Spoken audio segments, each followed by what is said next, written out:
મિત્રો, સાંભળો આજની હોરર વાર્તા A1 ગુજરાતી સ્ટોરીના સથવારે હું તમારો નાનો ભાઈ દિનેશ. આજની વાર્તા ખૂબ જ રસપ્રદ અને સત્ય ઘટના પર આધારિત છે, માટે તમે આ વાર્તા કદાચ ક્યાંય સાંભળી હોય તો પણ મારી બહેનો અને ભાઈઓ તમારા સગા ભાઈ જેવો નાના ભાઈ દિનેશના મોઢાથી જરૂર સાંભળો. તો ભાઈઓ અને મારી વાલી બહેનો, ચાલુ કરીએ? હા, તૈયાર? ઓકે. રાજકોટ જિલ્લાનું એક નાનકડું ગામ, જ્યાં ગોંડલના રાજા ભરતસિંહના સમયનું સુંદર બાંધકામ આજે જોવા મળે છે. અને એ સમયમાં શાળામાં ન જનારને દંડ ભરવો પડતો. આથી તમામ લોકો ભણેલા પણ ખરા. આ ગામથી થોડે દૂર એક મહેલ જેવી સુંદર હવેલી પણ ખરી. કહેવાય છે આ હવેલીમાં એક રાજઘરાનાનું કુટુંબ રહેતું હતું. પણ પછી 20 વર્ષથી આ હવેલી ખાલી પડી છે. તેમાં રહેતા કુટુંબની એક પછી એક કરીને તમામ વ્યક્તિઓ મૃત્યુ પામી હતી. ત્યાર પછી કોઈ આ હવેલી તરફ ફરકતું નથી અને કોઈએ તેના હક માટે દાવો પણ કર્યો નથી. હવે તો એ સાવ ખંડેર બનીને રહી ગઈ છે. હવેલીની આજુબાજુ સન્નાટો છવાયેલો જોવા મળે છે. આજુબાજુ જાડી ઝાંખરા પથરાઈ ગયા છે. લોકો જાત જાતની વાતો કરે છે.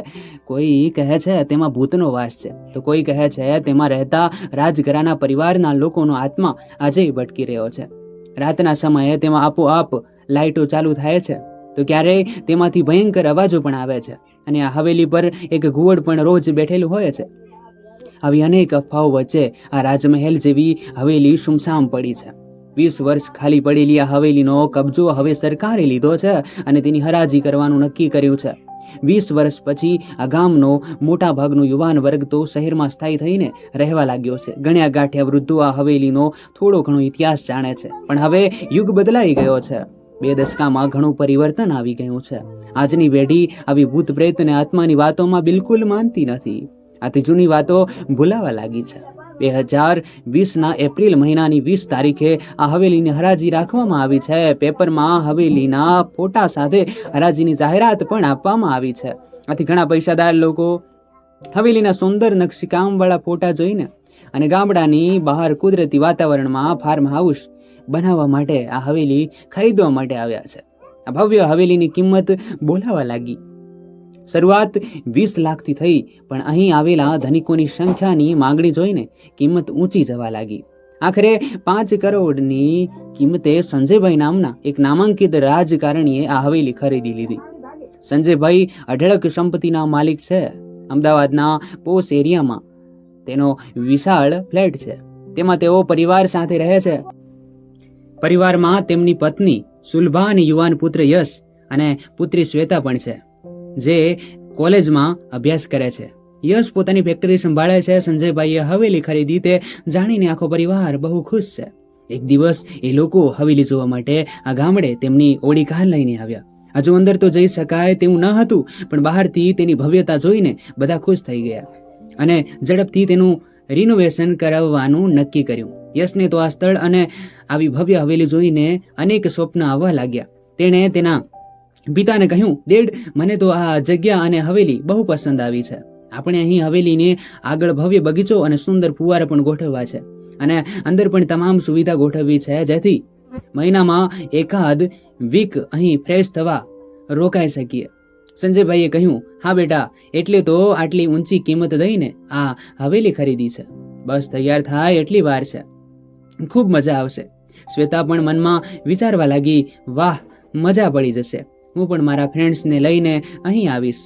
સુલભાબેનને થયું, ચાલો ક્યારેક શુદ્ધ હવામાં રહેવા મળશે. આ ભીડભાડવાળી જિંદગીથી તો કંટાળ્યા છીએ. આ લોકો હવેલી જોઈને નીકળી ગયા. ગામ થોડું દૂર હતું, આથી ત્યાં જવાની તસદી ન લીધી. વળી તેઓ શહેરમાં હાઈ સોસાયટીમાં રહેવાવાળા. આવા ગામડાના લોકો સાથે વાત કરવામાં પણ નાનપ માને. આથી પણ અંદર ગામમાં જવાનું ટાળ્યું. ગામના લોકોને પણ જાણ થઈ ગઈ હતી આ હવેલી અમદાવાદમાં રહેતા કોઈ રાજકારણીઓએ ખરીદી છે. ઘણા લોકોને થયું પણ ખરું, આ હવેલી ખરીદનાર મૂર્ખનો સરદાર હશે, કરોડો રૂપિયા દઈને મોત ખરીદ્યું છે. કોઈને પૂછ્યું પણ નહીં કે વર્ષોથી આ હવેલી કેમ ખાલી પડી હતી. પણ આપણે શું, હરામની આવક હોય એ આમ જ બરબાદ થાય. સંજયભાઈનો પરિવાર હવેલી જોઈને અમદાવાદ આવ્યો અને રિનોવેશન માટે શું કરવું તેનો પ્લાન તૈયાર કરવા લાગ્યા. બધાના સજેશન પ્રમાણે શું ફેરફાર કરવા તે નક્કી થયું અને જેમ બને તેમ ઝડપથી કામ શરૂ કરવાનું પણ નક્કી કર્યું. આ કામ પૂર્ણ કરવા માટે એક નામાંકિત બિલ્ડરને આ કામ સોંપ્યું અને ઝડપથી કામ પૂર્ણ કરવાની સૂચના આપી. આ બાજુ બિલ્ડર થોડા માણસોને લઈને હવેલી જોઈ ગયો અને મજૂરોની શોધ માટે ગામમાં તપાસ કરી. ગામમાંથી તો કોઈ આવવા તૈયાર ન હતું, પણ ખેતી કામ માટે બીજા રાજ્યમાંથી આવીને અહીં ગામના પાદરમાં રહેતા થોડા લોકો તૈયાર થયા. ધીમે ધીમે રિનોવેશનનું કામ શરૂ થયું. પહેલા તો અંદર જતા જ ચામાચીડિયા અને મોટી મોટી ઘરોળીઓ જોવા મળી. આખી હવેલીમાં ભયંકર નિસ્તબ્ધતા ફેલાયેલી હતી. અંદર પગ મૂકતા જ આખા શરીરમાં ભયની લહેરખી ફરી વળતી. મજૂરો પણ અંદર જતા ડરતા હતા. ઓચિંતા માથા પર ઘરોળી પડતી તો વળી જારા ઝાંખરાથી મોઢું ઢંકાઈ જતું. દૂર કરવા હાથ હલાવે તો જાણે હાથને કોઈએ મજબૂત રીતે પકડ્યો હોય તેવો ભાસ થતો. પણ બધા મજૂર એક સાથે અંદર જઈને કામ કરવા લાગ્યા અને બહુ પડતર છે એટલે આપણને ડર લાગતો હશે એવું વિચારીને સમૂહમાં કામ કરવા લાગ્યા. વચ્ચે વચ્ચે પેલો બિલ્ડર પણ જોવા માટે આવતો અને ઝડપથી કામ પૂરું કરવાની સૂચના આપી જતો. થોડા દિવસોમાં કામ ધમધોકાર ચાલવા લાગ્યું. હવેલીની રોનક વધવા લાગી. અંદરથી તો મોટા રાજમહેલ જેવી આ હવેલીમાં 7 કમરા, એક મોટો ડ્રોઈંગ રૂમ અને વિશાળ રસોઈ ઘર પણ છે. દરેક રૂમમાં ભવ્ય અલમારી અને ગેલેરી પણ છે. દરેક રૂમની દિવાલ પર વર્ષોથી ધૂળ ખાતા પીળા પડી ગયેલા પોસ્ટર અને આ હવેલીમાં રહેતા રાજઘરાનાના સભ્યોનો એક સમૂહ તસવીર પણ છે. અહીં કામ કરતા કારીગરો અને મજૂરો પણ આવી ભવ્ય ઇમારત જોઈને અચંબિત છે. દિવસના તો આ લોકોના કામથી હવેલીમાં ચહલ પહલ રહે છે, પણ રાત્રે ફરી સુનકાર વ્યાપી જાય છે. હવેલીમાં કામ કરતા દરેક માણસને વારંવાર વિચિત્ર અનુભવ થાય છે. ક્યારેક તેના ઓજારો ગુમ થઈ જાય છે તો ક્યારેક કોઈ ધક્કો મારીને પછાડે છે. કોઈને ચાલવાના પગલાનો અવાજ સંભળાય છે. બધાના મનમાં ડર પેસી ગયો છે. આથી જ કોઈ તાવીજ પહેરીને આવે છે તો કોઈ ડોકમાં કંઠી પહેરીને, જેથી આ બુરી છાયાથી બચી શકાય. આમ કરતા 2-3 મહિનામાં કામ પૂર્ણ થાય છે. હવેલીની આસપાસની જગ્યા પણ સાફ થઈ ગઈ છે. આગળ વિશાળ ગાર્ડન પણ તૈયાર કરી દીધો છે. હવેલીનો દેખાવ હવે આકર્ષક અને ભવ્ય લાગે છે. સંજયભાઈનું ફેમિલી હવે હવેલીમાં ફંક્શન ગોઠવવા માટે તલ પાપડ થઈ રહ્યું છે. ભવ્ય પાર્ટીનું આયોજન ચાલી રહ્યું છે. સાથે વાસ્તુ અને ધાર્મિક વિધિ કરવાનું પણ નક્કી કરે છે. 15 દિવસ પછીનું સારું મુહૂર્ત નીકળે છે. એ દરમિયાન યશ અને તેના મિત્રો ત્યાં પાર્ટી ગોઠવવાનું નક્કી કરે છે. તેના મમ્મી પપ્પા ના પડે છે અને કહે છે, બેટા થોડા દિવસ ખમી જા, હજુ ત્યાં વિધિ કરવાની પણ બાકી છે. અમારું મન માનતું નથી. ઘણા વર્ષોથી આ હવેલી અવાવરું પડી હતી, એટલે આપણે શાસોક્ત વિધિ કરાવી લઈએ, પછી તમે પાર્ટી ગોઠવજો. પણ યશ આવી વાતોમાં બિલકુલ માનતો નથી. તેણે કહ્યું, શું કરો છો મોમ ડેડ, તમે પણ 18મી સદી જેવી વાતો કરો છો? હું કંઈ જરૂરી નથી. તમારી ઈચ્છા હોય તો ભલે કરજો, પણ અમે તો કાલે જઈએ છીએ. મેં મારા મિત્રો સાથે નક્કી કરી પણ લીધું છે. અમે ત્યાં 4-5 દિવસ રોકાવાના છીએ અને મોજ મસ્તી કરવાના છીએ. આ બાજુ બીજા દિવસે યશ અને તેના બીજા 7 ફ્રેન્ડ્સ હવેલીમાં પોતપોતાની ભવ્ય ગાડીઓ લઈને આવી જાય છે, જેમાં 4 ગર્લ્સ પણ છે. આ બધા મોટા બિઝનેસમેન અને રાજકારણીઓના નબીરાઓ છે. એના માટે મોજ મસ્તી એટલે ડ્રિંક્સ લેવું અને વાસના સંતોષવી. હવેલીમાં પગ મૂકતા જ બધાના મોંમાંથી વાવ સો બ્યુટીફુલના ઉદ્ગાર નીકળી જાય છે. યશ પણ અંદરની ભવ્યતા જોઈને ગર્વ મહેસૂસ કરે છે. ગાડીમાંથી સૌ પોતપોતાનો સામાન લઈ આવે છે. સાથે રસોઈ કરવા માટે એક બુઝુર્ગ ચાચાને પણ લઈ આવ્યા છે અને રસોઈનો તમામ સામાન પણ. પહેલા તો બધા વિશાળ હવેલીના એક રૂમને જોવા જાય છે. દરેક રૂમ મોડર્ન ફર્નિચરથી સજ્જ છે. વિશાળ બાથરૂમ અને અત્યાધુનિક ફર્નિચર જોઈને બધા અંજાઈ જાય છે. બપોરના 2 વાગવા આવ્યા છે. બધાને કકડીને ભૂખ પણ લાગી છે. રામા ચાચુ વિશાળ ડાઇનિંગ ટેબલ પર જમવાનું ગોઠવે છે. બધા જમવા બેસે છે. રસોઈના વખાણ કરતા જમે છે અને કહે છે, ખરી રોનક તો રાત્રે જામશે. અને એકબીજાની સામે આંખ મિચકારી હસે છે. જમીને બધા રૂમમાં આરામ કરે છે. 5 વાગે ફરી બધા ડ્રોઈંગ રૂમમાં એકઠા થાય છે. ચા નાસ્તાને ન્યાય આપે છે અને કાર્ડથી રમે છે. સૌ પોતપોતાની ગર્લ્સ ફ્રેન્ડ્સની બગલમાં બેઠા છે. આમ જ સાંજ પડી જાય છે. સાંજના 10 વાગ્યા એટલે જમીને રામુ કાકાને તેના સર્વન્ટ રૂમમાં મોકલી દે છે. હવે જ મોજ મસ્તીનો સમય શરૂ થાય છે. સાથે લાવેલ ડ્રિંક્સના ગ્લાસ ભરાય છે. ચીયર્સ કરી પેગ પર પેગ પેટમાં ઠલવાય છે. ટીવીની વિશાળ સ્ક્રીન પર વલ્ગર અને ફિલ્મ પછી એવી જ હરકતો ચાલુ થાય છે. દરેક પોતપોતાની જોડુમાં રૂમમાં જાય છે, વાસના એકબીજાને લપેટીને સુઈ જાય છે. રાતનો 1 વાગવા આવ્યો છે. હવેલીની બધી લાઇટ બંધ હતી. અચાનક આખી હવેલીમાં લાઇટો ચાલુ થાય છે. યશની ઊંઘ ઉડી જાય છે અને બૂમ પાડે છે, અરે અત્યારે કોણે આ લાઇટો ચાલુ કરી? એટલામાં લાઇટ આપોઆપ બંધ થઈ જાય છે અને એક વિકૃત અને ભયંકર ચહેરાવાળો સફેદ કપડાં પહેરેલ એક પુરુષ અટ્ટહાસ્ય કરતો યશની બાજુમાં આવી જાય છે. યશના મોંમાંથી ચીંસ નીકળી જાય છે. પેલો પુરુષ તેનું ગળું દબાવે છે. એટલામાં બાજુના રૂમમાંથી યશનો મિત્ર આવે છે અને રૂમની લાઇટ ચાલુ કરે છે. યશ થર કાંપી રહ્યો હોય છે. ગળામાંથી અવાજ પણ નીકળતો નથી. તેનો મિત્ર તેને ગભેથી હલબલાવે છે અને પૂછે છે, શું થયું? તે કેમ ચીસ પાડી? યશ તેની સામે જોઈ રહ્યા છે અને ભૂત એટલું માંડ બોલી શકે છે. તેનો મિત્ર જોરથી હસવા માંડે છે અને કહે છે, હજુ નશામાં છે કે શું? તેનો અવાજ સાંભળીને બધા મિત્રો આવી જાય છે. બધાને જોઈને યશનો ડર ઓછો થાય છે. તે બાજુમાં પડેલી બોટલમાંથી પાણી પીએ છે અને મિત્રોને કહે છે, ખરેખર અહીં ભૂત છે અને મને મારી નાખશે. બધા જોરથી હસે છે અને કહે છે, તે ખરાબ સ્વપ્ન જોયું હશે. ભૂત જેવું કંઈ ના હોય. યશ પણ વિચારે છે કદાચ એવું જ હશે, પણ ફરી બધા પોતાના રૂમમાં જાય છે. યશની ગર્લફ્રેન્ડ નીલા કહે છે, શું તું યાર સાવ ડરપોક છે. મને જગાડી હોત તો એ ભૂતને બરાબરનો પાઠ ભણાવી દેત. કહીને હસવા લાગી. યશ કંઈ ના બોલ્યો. બંને ફરીથી સૂઈ ગયા. યશને ઝોકું આવી ગયું. નીલા પણ સૂઈ ગઈ. યશને ફરી કોઈ તેના હાથને જોરથી પકડ્યો હોય એવું લાગ્યું. એ જોરથી ચીસ પાડવા લાગ્યો. ત્યાં તેણે એના ફ્રેન્ડ્સની ગર્લફ્રેન્ડ રૂપાને જોઈ. એણે નાક પર આંગળી રાખી યશને ચૂપ રહેવાનું કહ્યું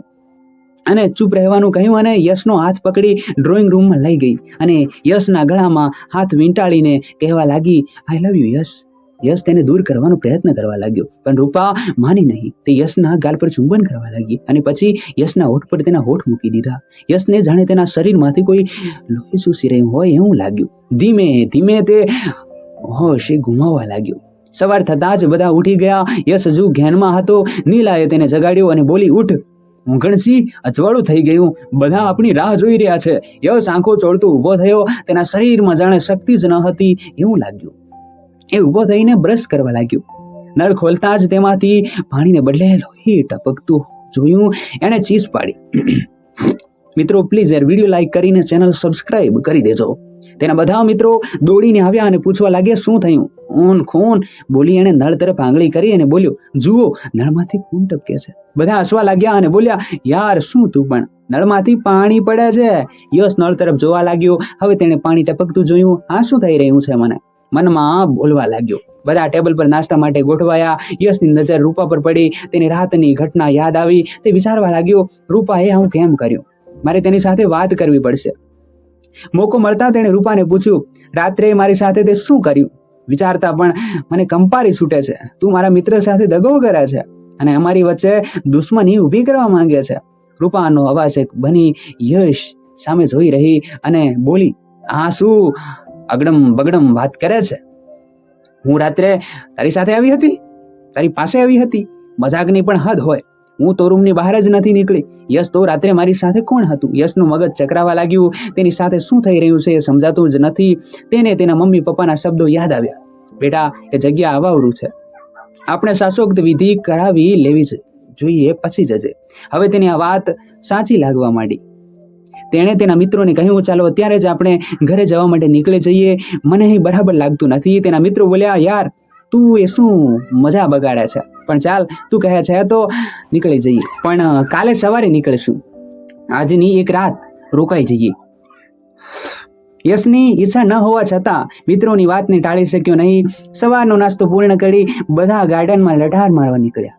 એટલામાં બધાની નજર હવેલી પર બેઠેલા ઘુવડ પર પડી. યશની નજર પણ તેના પર પડી. તે ચોંકી ગયો. ઘુવડની લાલ ઘૂમ આંખ જાણે એને જ તાકી રહી હોય એવું લાગ્યું. તે ડરી ગયો. એટલામાં રામુ ચાચાએ એને ઈશારો કરી બોલાવ્યો. યશ તેની પાસે ગયો. તેના મિત્રો વાતો કરતા આગળ ગયા. રામુ ચાચાએ યશની સાવ નજીક જઈને કહ્યું, બેટા મને આ બંગલામાં કંઈ ઠીક નથી લાગતું. મેં કાલે રાત્રે સફેદ કપડાવાળો ખવીસ જોયો હતો જે મારી નજીક આવતો હતો, પણ હું મોટેથી હનુમાન ચાલીસા બોલવા લાગ્યો. એટલે એ ભાગી ગયો. યશ બોલ્યો, હા ચાચા, મને પણ એવું લાગે છે. આપણે કાલે સવારે જ અહીંથી નીકળી જઈશું. અને તે આગળ ચાલવા લાગ્યો. રામુ ચાચા મનમાં બોલ્યા, પણ આજની રાત હે ઈશ્વર, તું બધાની રક્ષા કરજે. બધા મિત્રો ફરીને પાછા હવેલીમાં આવ્યા, વાતોના ગપ્પા માર્યા અને મોબાઈલમાં ગેમ્સ રમવા લાગ્યા. પણ યશનું મન વિચલિત હતું. આમ કરતા સાંજ પડી ગઈ. ફરી બધા ગાર્ડનમાં ગોઠવાયા. વિસ્કી બિયરની પાર્ટી જામી અને જોક્સ કરીને હસતા હતા. મોડેથી બધા અંદર આવ્યા અને ફ્રેશ થઈને ફરી વાતોએ વળગ્યા. સાંજના 11 વાગે લંચ લઈને કાર્ડ રમવા બેઠા. જેમ રાત પડતી હતી એમ યશના મનમાં ભય વધતો જતો હતો. રાત્રિનો 1 થવા આવ્યો. બધા પોતપોતાના રૂમમાં સૂવા માટે ગયા. યશને ઊંઘ આવતી ન હતી અને સૂતા ડર પણ લાગતો હતો. આથી જાગવાનું નક્કી કર્યું. તેની પાર્ટનર નીલા સાથે વાતો કરવા લાગ્યો. 2 વાગતા નીલા કંટાળીને સૂઈ ગઈ. હવે યશની આંખો પણ ઘેરાવા લાગી. અચાનક તેણે સફેદ કપડાવાળા પુરુષને તેની બાજુમાં ઉભેલો જોયો. તે ચીસ પાડવા લાગ્યો પણ અવાજ ન નીકળ્યો. પેલો પુરુષ અટ્ટહાસ્ય કરવા લાગ્યો અને બોલ્યો, તું કાલે અહીંથી જતો રહેવાનો છે એમને? પણ હું તારી સાથે આવીશ. તારું આ શરીર મને બહુ ગમી ગયું છે. અને એક આકૃતિ તેના શરીરમાં દાખલ થઈ ગઈ. યશ નીલાને બાથ ભરીને સૂઈ ગયો. નીલા એની ભીંસથી જાગી ગઈ અને છૂટવા તરફડીએ મારવા લાગી.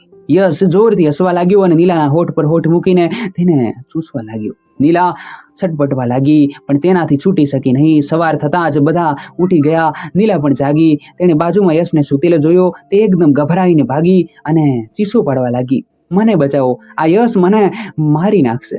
બધા એકબીજાની સામે જોવા લાગ્યા. નીલાનું શરીર સાવ ફીકું લાગતું હતું અને ભયથી ધ્રુજી રહી હતી. બધાએ યશને જગાડ્યો અને પૂછ્યું, હા શું છે બધું?